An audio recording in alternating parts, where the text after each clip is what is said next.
Good, almost afternoon. I don't know when this will get published, in a day or two or a week, a month, whenever I get a chance to it. Today's topic is going to be playing fetch with a narcissist. This is an idea that I had to use in my personal life when I was married to somebody like this. And I wanted to describe how it can be useful for you. And I'm trying to figure out how this could be useful in contemporary society right now. So let me give a little bit of a backstory. And by the way, this applies to boys and girls, men and women. And so if, there's a definite break off where there's this general consensus of who a narcissist is. And then there is the real narcissist. I think real narcissists are rare, and they're also very destructive, right? Whereas the contemporary version of a narcissist is somebody that just takes a lot of pictures of themselves and is very self-centered. I mean, that might be a component of it, but there's underlying pinnings to a narcissist that make a narcissist very damaging to themselves, to every single person around them. And I've always subscribed to the idea, and maybe it's my own idea, that Bram Stoker's Dracula is a story about a narcissist, right? And it kind of also outlines how rare a true narcissist is, but also how destructive that person can be to everybody around them. And the whole vampire mythology, and that's one of the reasons I do call narcissists vampires. They're kind of like soul vampires, energy vampires, and so forth. And they're short in the system, and unfortunately, they're short in their own system. But because of their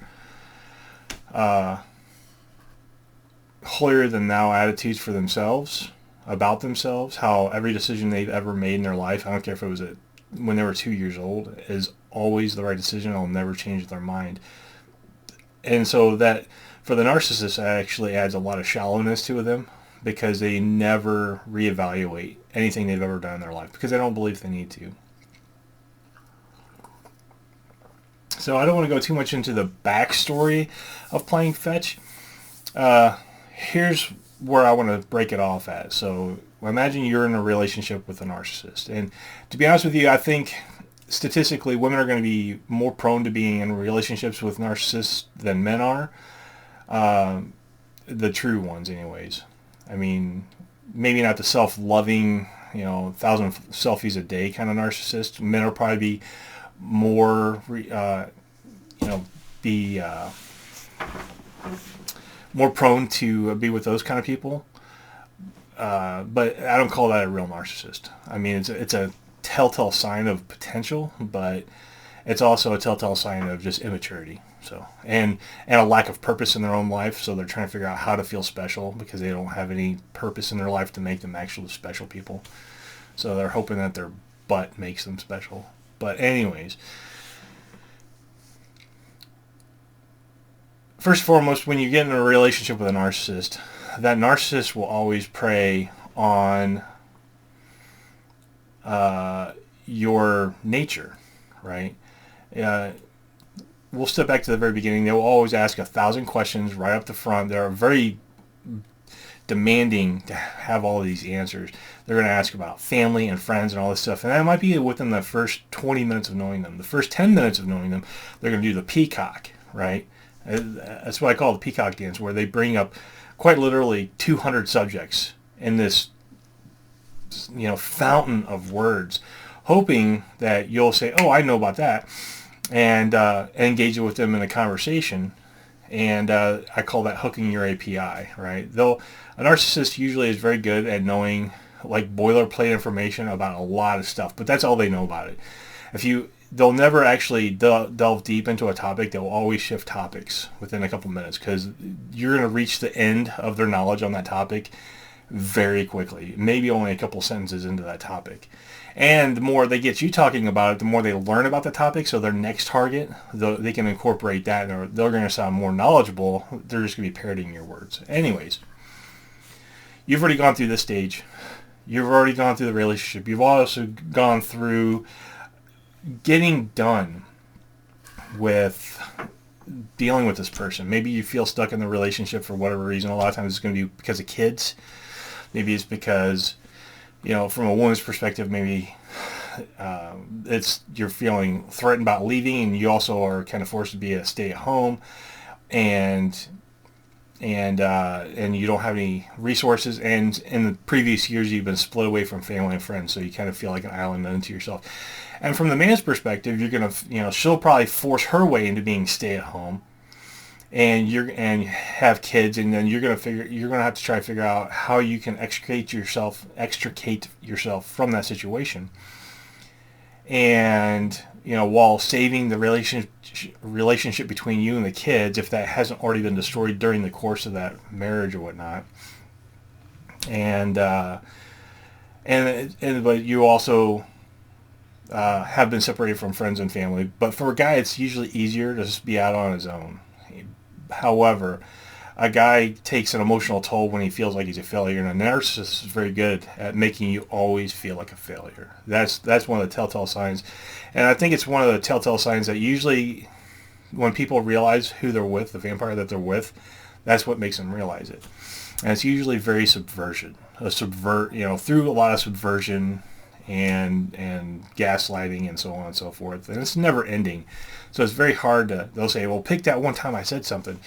It's never that one time they said something, because it's never ending. It's every 15 minutes of every hour of every day for years, right? So there's never that one thing. It's always the constant grinding and grinding and grinding. We're getting past that stage now. This is where I want to start talking, and when I talk about playing fetch.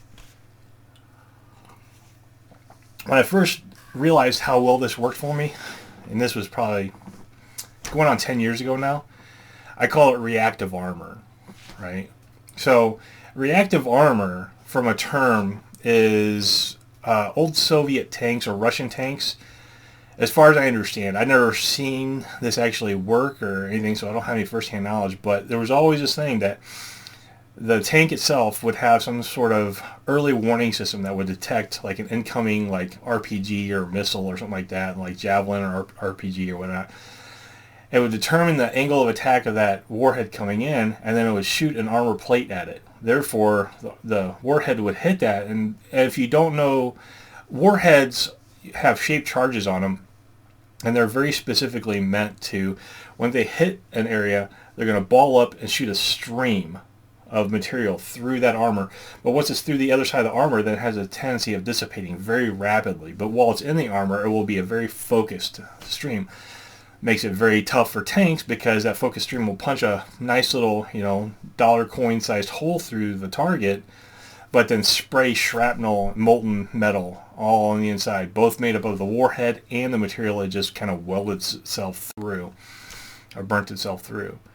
So the theory is, with reactive armor, it shoots this armor plate out, the warhead hits it, and even if it only gets a couple feet of separation, it's pretty much nullified the effect of that warhead, because as soon as it gets to the other side of the armor, then it sprays out kind of like a mist. Take a spray bottle and mist it out. Therefore, it kind of harmlessly pelts the side of the vehicle. So I looked at how to deal with a narcissist like this. Narcissists will always want attention. Normally it seems like it's negative attention. They'll want the praise, the positive attention from people that are not close to them, the people that they want to influence. But the people that they're very close to, they want that negative attention. They want to harm and harm and harm, and then feel powerful, because look at how powerful I am. I keep this person in harm, or I hurt them, and then they tell you, but I love you so much, while they're pulling your fingernails out, right? And once you get past that, and you're like, I see you for who you are, and now I'm on my exit strategy, and I'm carefully plotting my exit strategy, because once you start moving into the exit strategy, it can quite literally become a life and death situation for you. I was threatened with death 40, 50 fucking times. I was flat out told that she would burn my body in the backyard, and she would just bury the ashes or throw my ashes in the trash can. Nobody would ever know that I was ever gone. because she thought she had effectively separated me away from all my friends and family, and so on and so forth. You've gotten past that stage, or you're in that stage now, but you still are getting all these constant attacks. But now the narcissist, because they know they can't influence you through the subversion and through the emotional play, they move into what I call is the shock and awe stage. The shock and awe stage is there to still hurt you, but now they're going to be brutally honest with you, with everything. They're going to tell you every person they've ever cheated on, every person, co-workers and so forth, because trust me, that will be an influence in this. And friends and family and how many people in the neighborhood and how many people this and that and yada, yada, yada, and all the things. And they will be brutally honest with you on everything that they've done bad to you. And that's why I call it shock and awe. It's meant to still hurt you and keep you subjugated to them.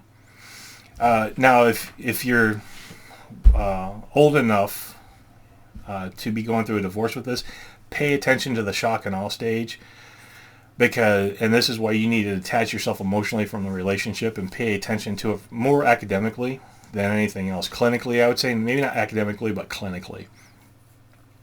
Pay attention to what's being said. Take notes. Little recorders are great for this because your vampire will give you the ammunition that you need for everything. You don't have to say a word. That's the beauty of this. You don't have to say a word for a year to the person that will constantly be doing this. Playing fetch, though. This is a safeguard for you because being with a narcissist, it will take an emotional toll no matter what. You cannot get away from this. And that's why you will probably come out of this with what a lot of doctors call complex PTSD, right? And you're going to come out of this relationship with a heart murmur, heart arrhythmia. You'll have sudden panic attacks, maybe even years later, and you don't know where it comes from.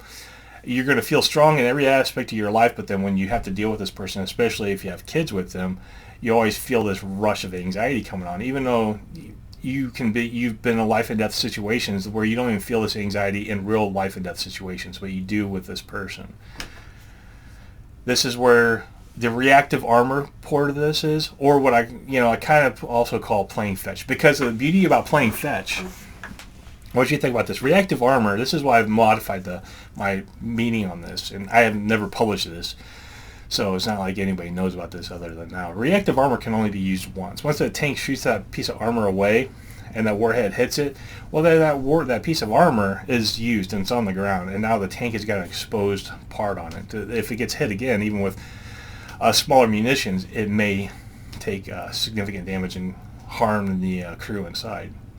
Playing fetch, however, you can use that same bone or that same stick hundreds of times with that dog, right? Until the dog finally will chew it away, because every dog's mouth is kind of like putting everything in a wood chipper, if you have dogs. You'll understand my plight with toys. Every stuffed animal gets gutted. But with a narcissist, they want to feel like they are hurting you.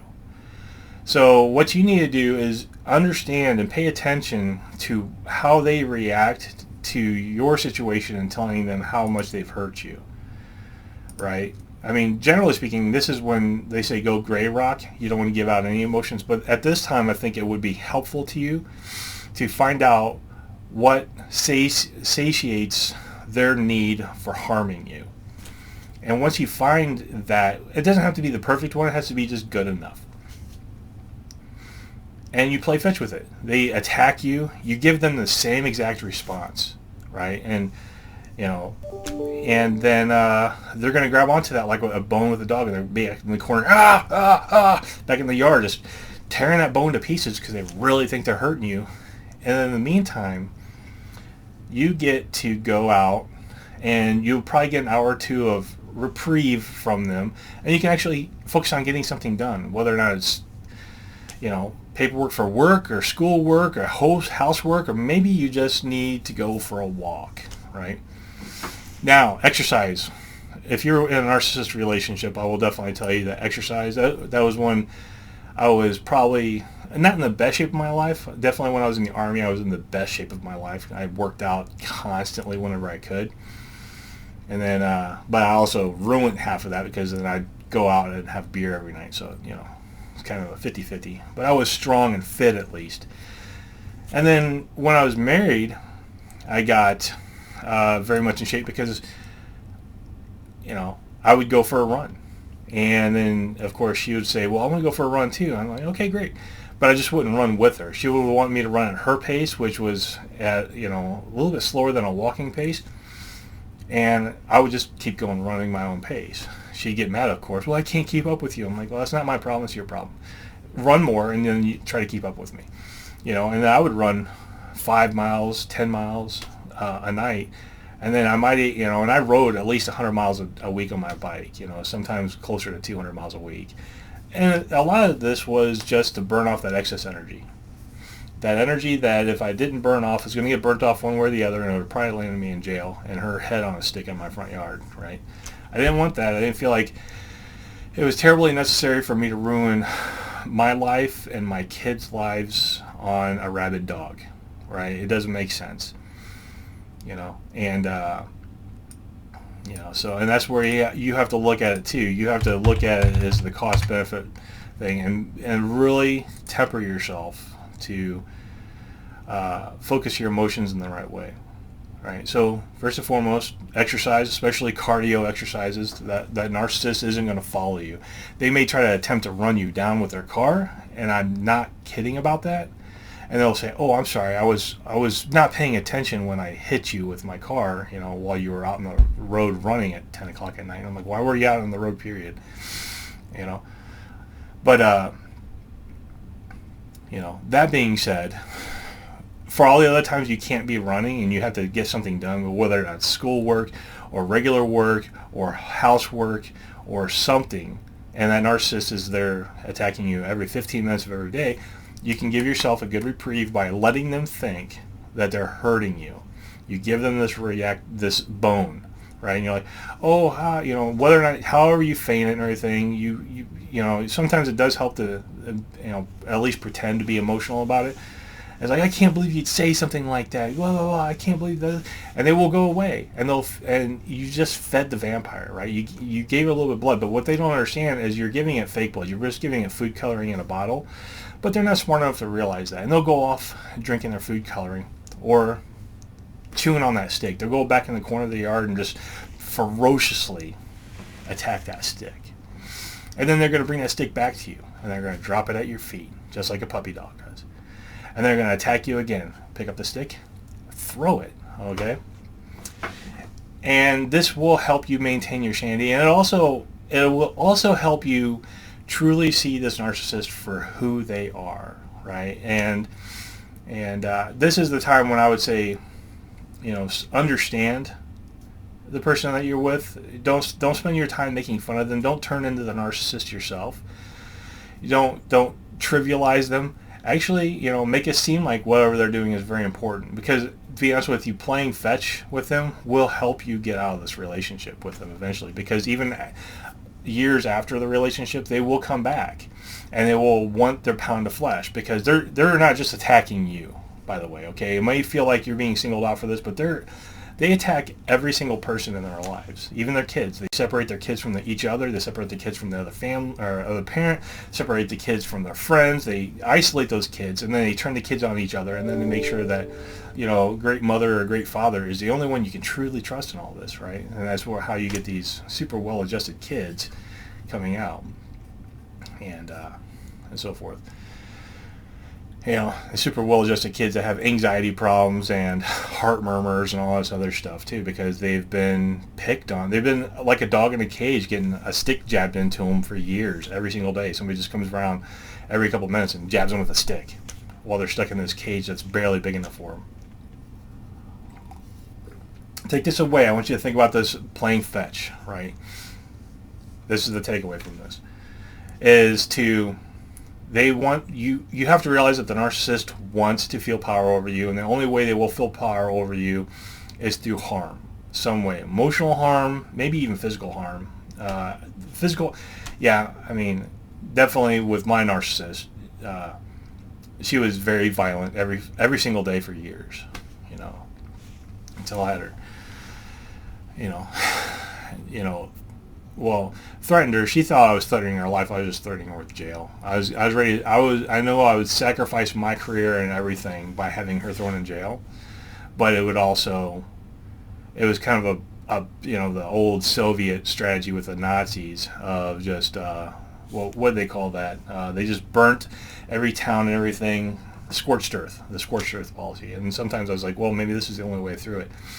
But the threat alone of thinking it was scorched earth for her, just thinking I was going to get violent or I was going to attack her, you know, because she was like 100 pounds and I could have twisted her neck off, you know, accidentally if I ever put my hands on her. But that's one thing I always made sure to do is I defended myself at best and never put my hands on her, because that would have been used against me like that. And they also want that emotional response from you. They want you to do. They want you to see you doing the same thing they're doing to you. That way, as soon as you do, you use their same tactics against them, they will flip it and then demonstrate to the world how evil you are, because look at how you did this.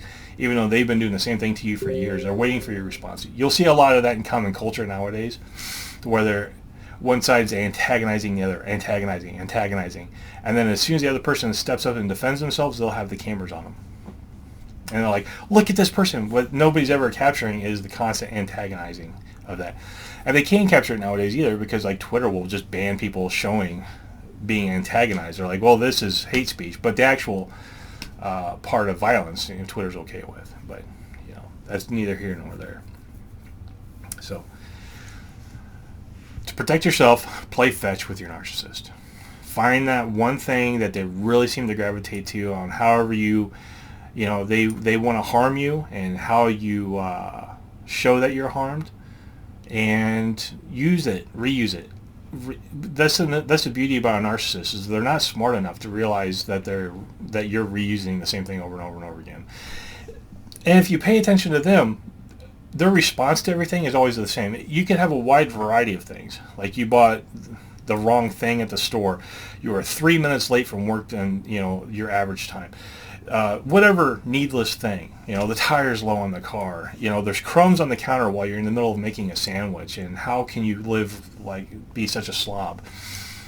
But the response will always be the same. They just need a reason to execute that response, right? And their response will always be the same, always be the same, always be the same. It doesn't matter if you hung out with your buddy after work, or if the tire's low, or if there's crumbs on the counter, or you bought the wrong type of tuna at the car, or you gave them $100 and it was in the wrong denominations. And trust me, these are all real life, you know, examples that I have, and I have hundreds and thousands more, but it's neither here nor there.